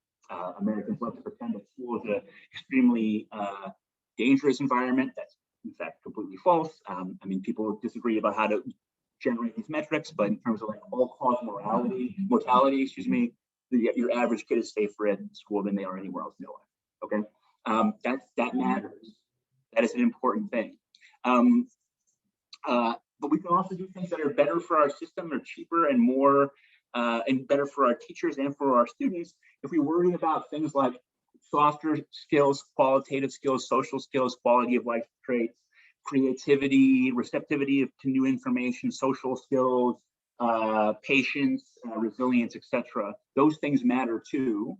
And we have much more reason to believe that we can do something about them than we do about the quantitative metrics, which, again, there's enormous reason to believe we can't change. Thanks. Yeah, I'm happy to answer any questions. Wonderful. Thanks so much for that, Freddie. Super interesting. I've got a bunch of questions, but I'll hand over to Kathryn and Ben to follow up with a discussion. Okay.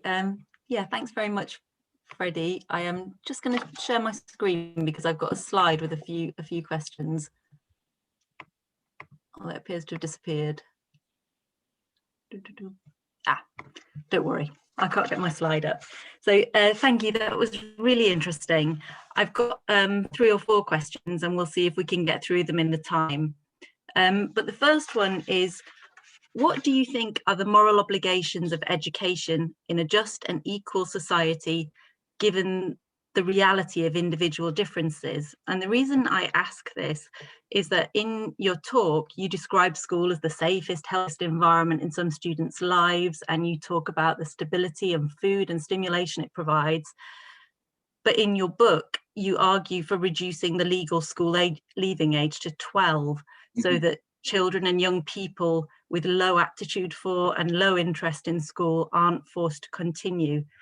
So given the important role that school plays beyond teaching and learning, I really struggle to see how that can be justified.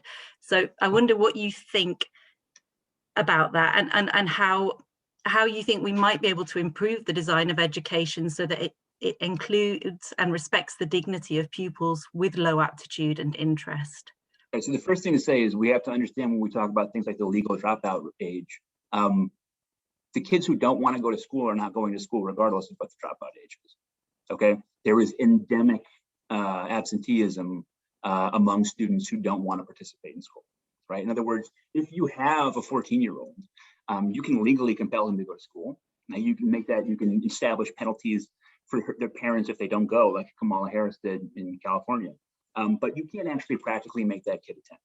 Okay, it's essentially impossible to take any population of students and to force kids. I mean, there's always in any educational situation for students above 12 or 14 or whatever, you have chronic absenteeism and cutting class and whatever going on with students. So they're already self-selecting themselves out of the actual educational enterprise, no matter what we do.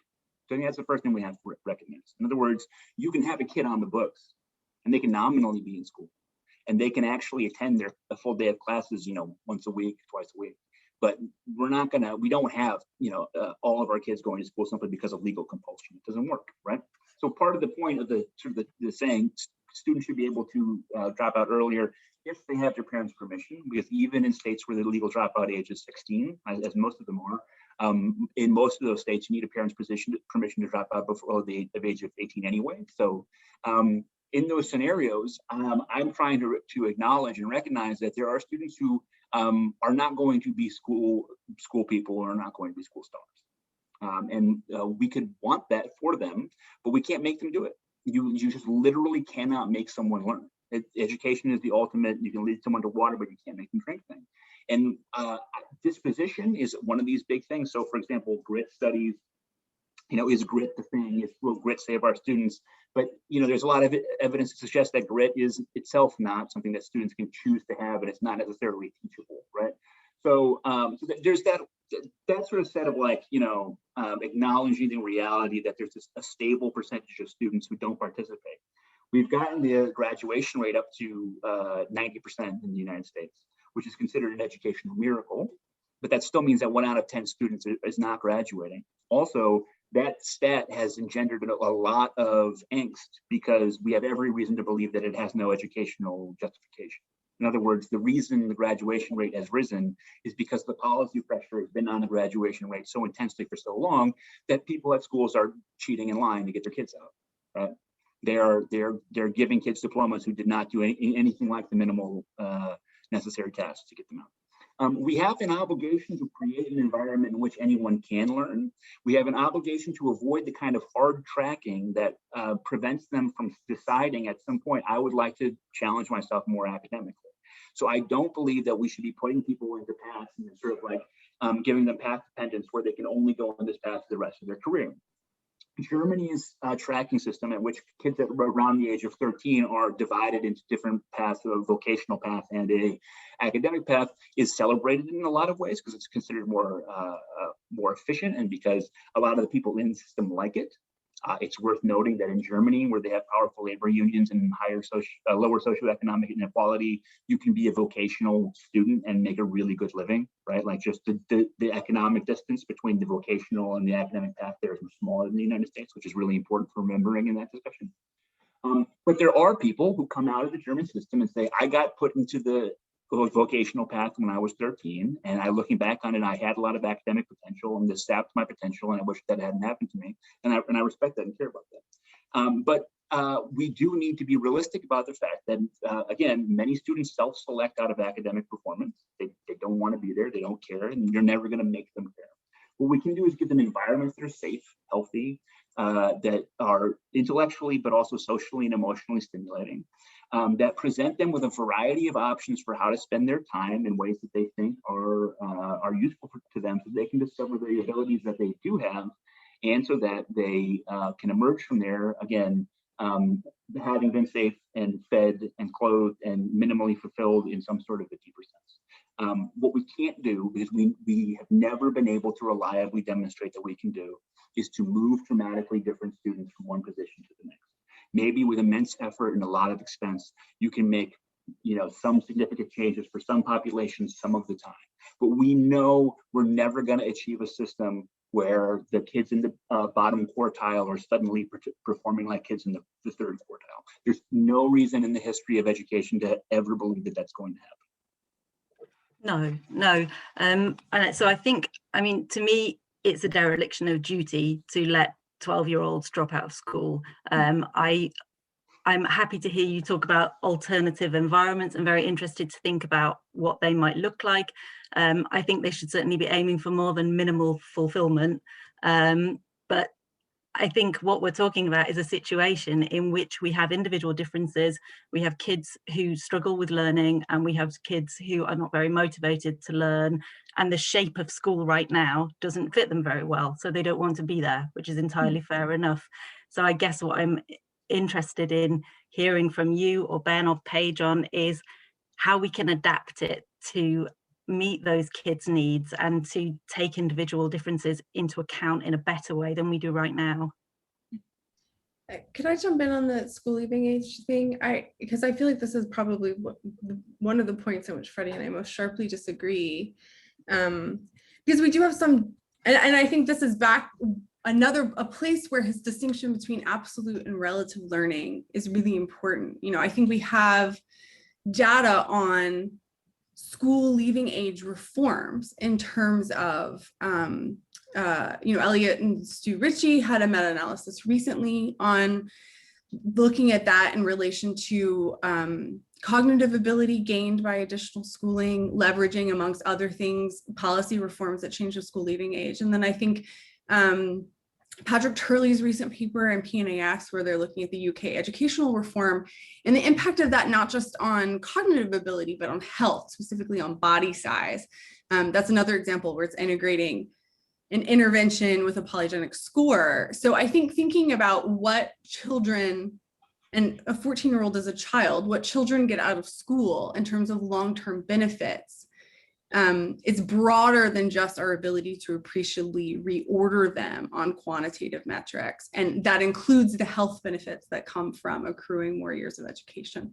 So I do agree that like secondary schools in the US, I mean, if you look at 10th graders and you ask them, are you bored most of the time in school? I think it's like 85% of them say yes, most or all of the time. I mean, I think we do a terrible job also from a developmental perspective, taking adolescents' needs for stakes and for novelty seeking and for, you know, feeling like they're actually participating in a real way very badly. I mean, I think that secondary schools are terribly designed in the US, but that's different from saying that they get no benefit from being in school for longer. So anyways, that's my objection to the school leaving age thing. Listen, I can imagine all manner of ways to make school more fulfilling and more attractive of an option to students so that they want to attend.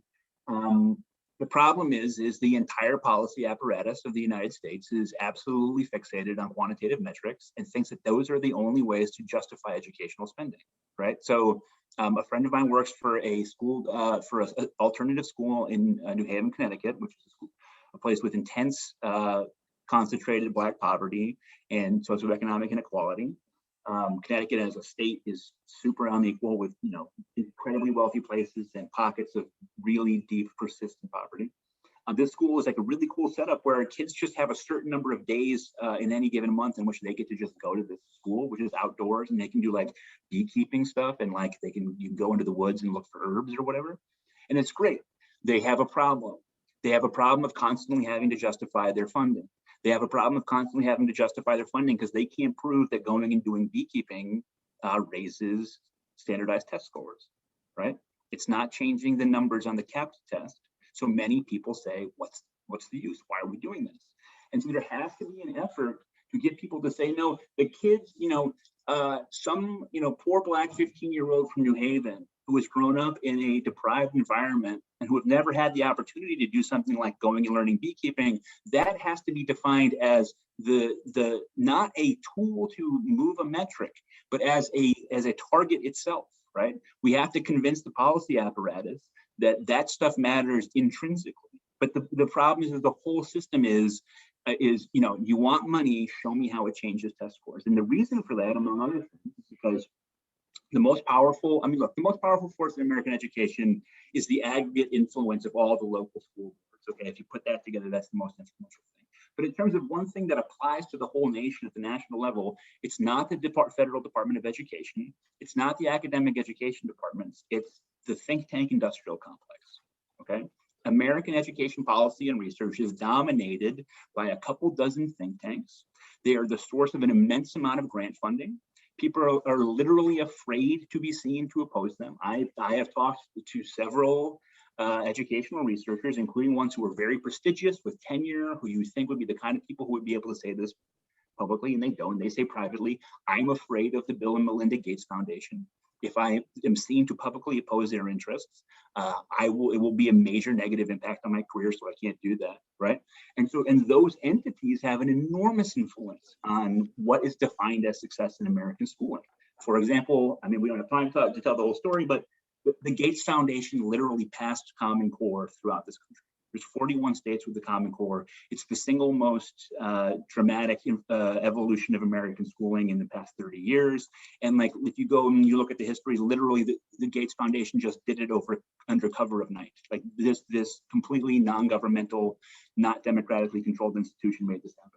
And so the problem is like the people who hold the purse strings for education policy and research want movement in quantitative metrics, and they won't be persuaded that there's anything else that matters. And until you attack that root problem, until you start to broaden the notion of what it means to be a successful student away from, oh, this kid's going to go to Stanford and then they're going to get a job at Google and become a good upper, middle class, affluent liberal, there's not going to be the kind of movement that we need to say, okay, let's create alternate paths that have intrinsic value for students and that compel them not to drop out because they say, I can go and do something more interesting than grinding through algebra. But that can't happen until the funding structure changes, and I don't know how that happens.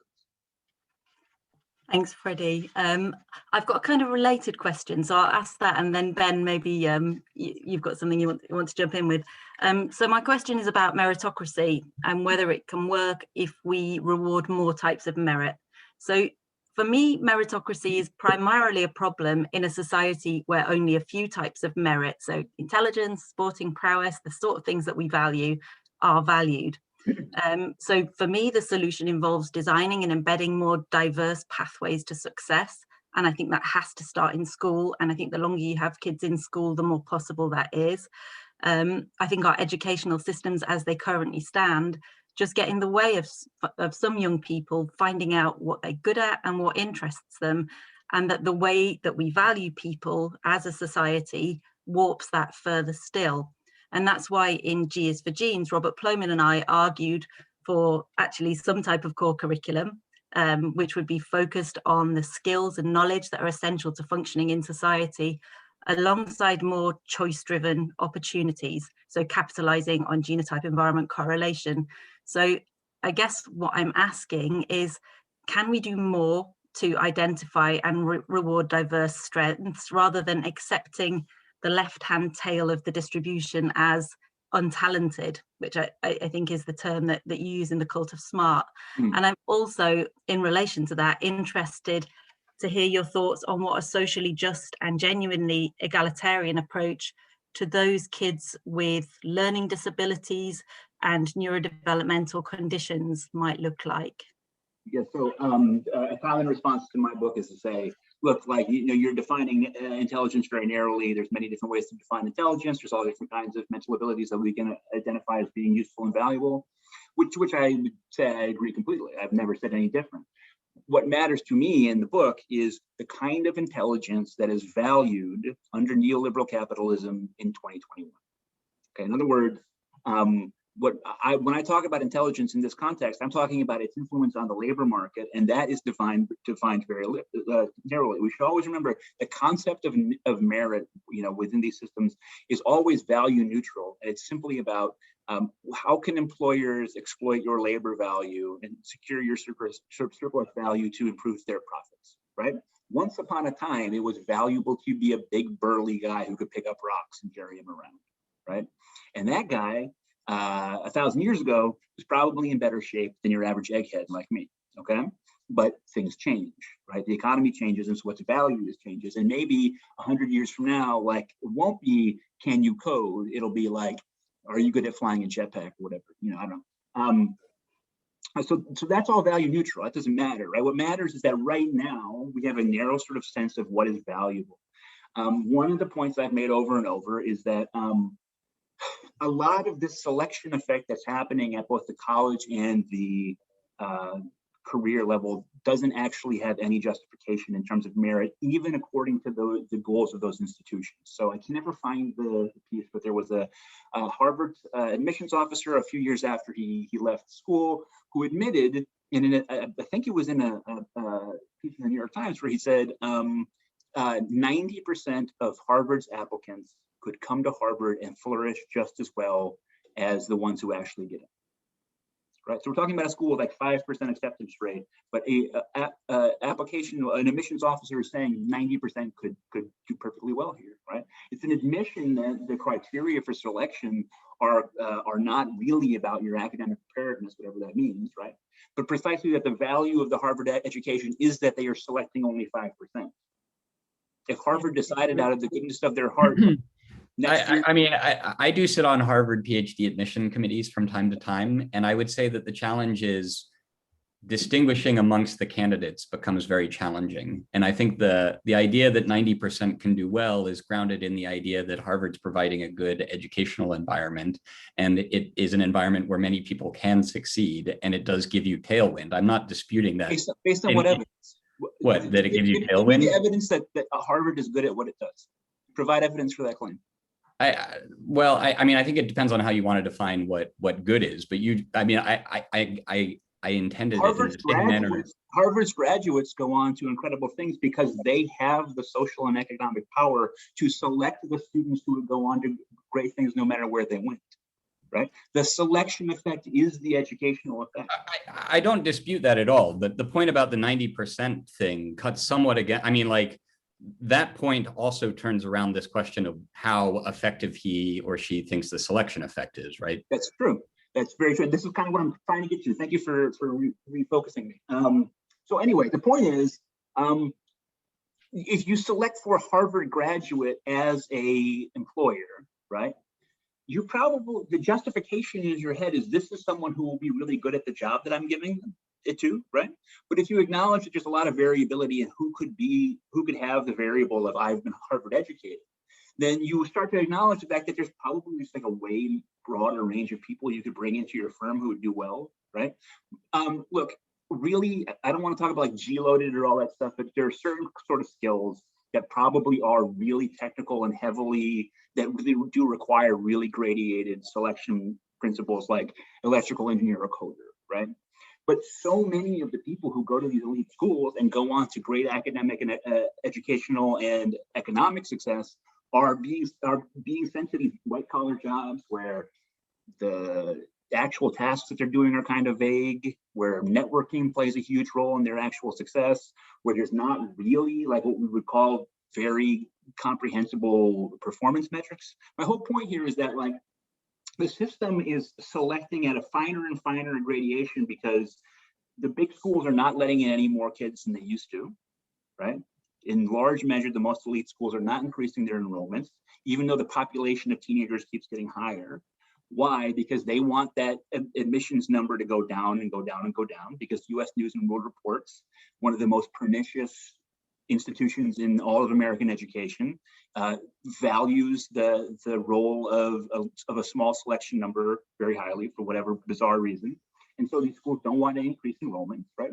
So you have a system that is just becoming a more and more and more competitive sort of playing field to produce people who then go into jobs in like companies where they're like, chief enforcement officer who writes TPS reports all day. And, the real criterion for success are, do you schmooze with Deborah from accounting? And are you, you present a certain jocularity? Like, in other words, the selection system is not creating like these really perfectly well-suited candidates for the task of being a white-collar drone in America, right?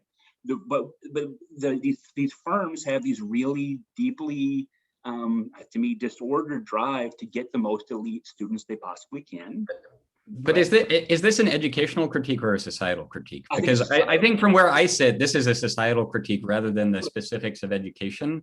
And I mean, I may agree with some of it, I may disagree with some of it, doesn't really matter. But I think we're a little far afield from the question about what to do with the educational system explicitly.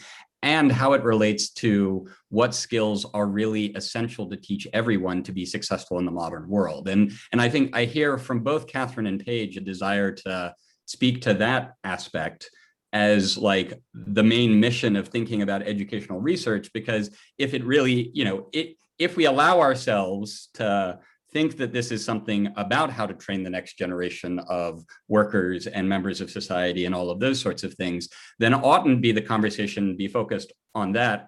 And I mean, I take the point that the relativistic measurement that is endemic in education that you are arguing here, Freddie, is a problem that perhaps even undercuts our ability to establish what the minimum, set of skills are. And I guess if like to maybe try and take a holistic point of view, focusing on that, getting agreement at a policy level about what those skills are and what they should be and how and then we can debate how to teach them effectively to people rather than focus on ranking individuals to track them into different castes in a societal system would perhaps achieve some of the things that I think many on this call perhaps share. The problem is, look, you can't predict the skills that will be effective in the labor market, right? Like this is a lesson we have to keep learning. A lot of people went into petrochemical engineering because they were told it was a safe haven. Then the price of a barrel of oil dropped $70 in a year, and suddenly a ton of jobs dried up. Pharmacy had this situation where pharmacy was seen as this really safe job. People said, "Oh, that's a gap. We need to fill that gap." Literally hundreds of pharmacy schools opened in less than 7 years. Hundreds of colleges opened new pharmacy schools. We graduated a ton of new pharmacy graduates, and those poor kids were like, "Wait a minute, what happened to the great job market?" Well, you all went onto it together, so now you're all your competition. We can't predict skills. I'm not totally persuaded that you can't predict any skills of relevance for individual success whatsoever. In terms of the movement of the labor market, I totally agree. And in terms of what the incentives are societally, that they are by their very nature fluid constructs. But I still sense that there are personal financial skills, personal social skills, other skills that are part of being a human that would be valuable to teach in this kind of context. Okay. This is why, oh, go ahead, Neil. I was just going to bring you in. Oh, I was just going to say, I think this is why the relative balance of we're teaching skills that we think all humans in our society should have, to we're teaching skills that are specifically targeted for certain things that we want people to do in the labor market, and also to differentiate between students, changes over the course of an educational career, right? Like most of our kindergarten instruction is focused on things we want everyone to know. Most of our graduate education, we're not assuming everyone needs to know that. And so to kind of circle back to the earlier question about math policy, I think part of why math curriculum policy starts to become such a contentious issue is that it's right at that time where people can't decide, is Algebra 2 something that we're using to differentiate students for competitive college, or because we think that thinking algebraically is necessary, is a skill that we want all people to have, right? And then you get different answers about what you should do with your math policy depending on those things. And so I think it's often in the curricular requirements of secondary school that those values or disagreements about what constitutes core curriculum start to become really apparent. Yeah, it was really poorly worded on my part. I shouldn't say we shouldn't predict skills. I think we absolutely should identify skills that we think will be more useful to more students as they move forward, including in the labor market. We can't predict the labor market. I think is one thing that's clear. I think, for example, the learn to code thing, there's a lot of unemployment among computer scientists, right? It is very, very valuable to be a computer scientist with a Stanford degree, right? It is much less valuable to be a computer scientist with a Middle State University degree, speaking as somebody who went to a Middle State University, okay? Skills are always going to be fungible for people at the top of the performance spectrum.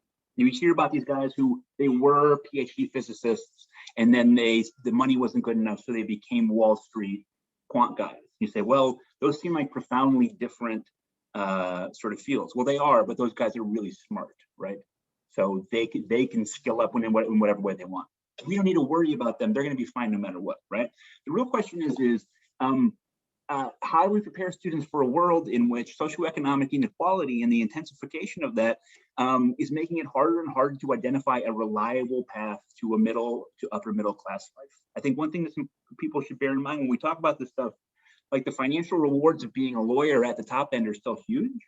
The median lawyer has been getting poorer and poorer and poorer for 20 years. Okay. Yeah. Doctors, it's the same thing. Like, it's great to be an anesthesiologist who works in Manhattan, but the median doctor, it's getting worse and worse. And kind of uncomfortably, for our medical system not to be hideously expensive, they kind of have to get cheaper, right? So if you're someone who's like a kid, like, what's the path that I can take that I know I'm going to end up making a solid 6-figure income, you know, and having a great life in Park Slope, Brooklyn? Investment banker, right? Like the things that are reliably navigable in the system seems to be getting harder and harder to parse, especially compared to once upon a time. My hometown had this, right? The factory at the edge of town, where if you didn't have a college diploma, you had a high school diploma, you go to the factory at the edge of town, you join the union, you make a living that's reliable, and you earn enough to have a family, own a home, put a couple kids through college. That's gone thanks to automation and offshoring, and that way of life died. Now a lot of people who had that way of life are now living on disability and addicted to Oxycontin, and we don't have a policy intervention to fix this problem other than go to college, kid. Good luck. Yeah, just to pull back, I think just to summarize what Ben said, I'm kind of sad that we're talking about Harvard graduates, because I think those Harvard graduates are just fine. I think life is okay for them. I'm really not worried about them. So I'm more interested in the bottom 20% than the top 20%. And also, I don't think everyone has to be on a path to a middle class or an upper middle class life. I think there's great fulfillment to be had in all kinds of labor and all kinds of outcomes. It's just that kids aren't led to believe that. Kids are told they need to go to university to have value. That's internalized very early on, and that's a problem. But I'm conscious this discussion has been much more than our 10 minutes, so I'll hand over to Neil so we can take some questions. Well, I think we could probably continue discussing this for another 10 hours, let alone the 10 minutes that we've had. I'm also conscious that, Freddie, you have a vaccination to get in approximately 30 seconds. So I'm just going to bring it together and thank you all for your really thought-provoking and fascinating talks today, and for the wonderful debate that Kathryn and Ben provided.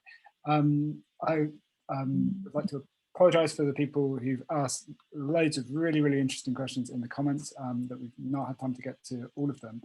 I very much hope you've enjoyed the presentation, and you'll join me in thanking our speakers and our discussants, and well, I look forward to this debate continuing, as I'm sure it will, and yeah, do go out and read all of the books, and follow these guys for